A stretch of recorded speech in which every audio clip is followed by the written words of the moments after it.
អូ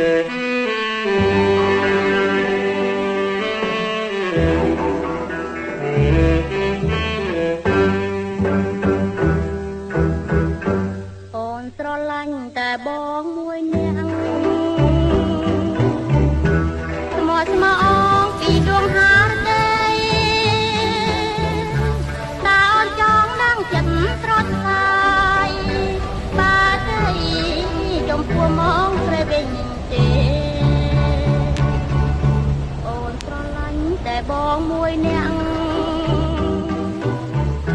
ជឿជាក់ចងថាចិត្តគ្មានប្រារយប់ថ្ងៃស្រមៃនឹងតាស្រស់ស្នេ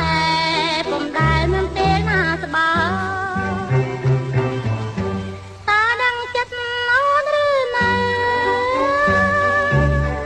បានជាប្រពេធ្វើកន្តានៅស្ងៀមមិនស្ដីមិនឆ្លើយឲ្យអូនមកស្បើយទុំពីអូរ៉ាអូនស្រឡាញ់តែបងមួយនាក់ទោះជាមានអបសង្ក